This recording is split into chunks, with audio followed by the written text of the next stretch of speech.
Cette fille est tarée. Il était environ 17h, c'était le mois d'août, je me rendais au parc d'attractions. La fête foraine n'était ouverte que brièvement pendant l'été, alors je m'assurais d'y aller aussi souvent que possible avant la rentrée scolaire. Mes parents étaient plutôt indulgents quand j'étais enfant, je n'avais pas vraiment de couvre-feu, ce qui me permettait de rester dehors aussi longtemps que je le voulais, même si je n'étais qu'ado. Mon appartement était à 10-15 minutes à pied de la fête foraine, donc y aller à pied était toujours plus pratique que de prendre les transports en commun. En arrivant à l'entrée, j'ai pris soin de payer mon billet et d'obtenir un bracelet qui me permettrait d'accéder aux attractions sans limite de temps. Je me souviens avoir vu les attractions habituelles, montagne russe, tente de resto, une grande roue, ce genre de choses. Pour être honnête, aller à cette foire pourrait rendre n'importe qui extrêmement claustrophobe, car la foule innombrable dans des files d'attente pour la nourriture, les manèges ou les jeux rendaient tout déplacement difficile. Je me souviens avoir bousculé plusieurs visiteurs avant d'arriver enfin aux montagnes russes auxquelles je voulais initialement participer. La file d'attente pour cette attraction était étonnamment courte, je me suis donc immédiatement joint à la fille qui se tenait devant moi. Je lui ai poliment tapé sur l'épaule et je lui ai demandé: excuse-moi, tu fais la queue depuis longtemps? La fille se retourne et dit: Pas si longtemps? T'es venu seul?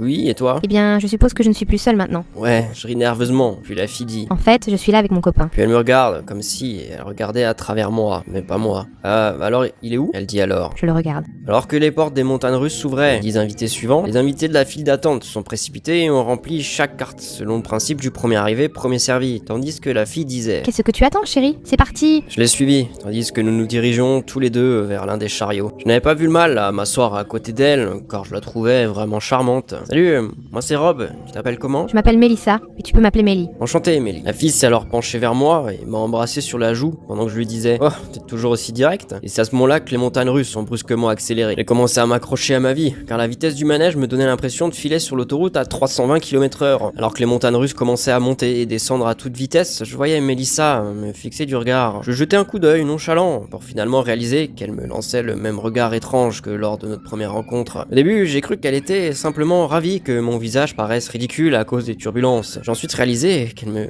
fixait avec un sourire écarquillé, comme si le mouvement de l'attraction la dérangeait pas le moins du monde. Ça pouvait m'empêcher de me sentir mal à l'aise.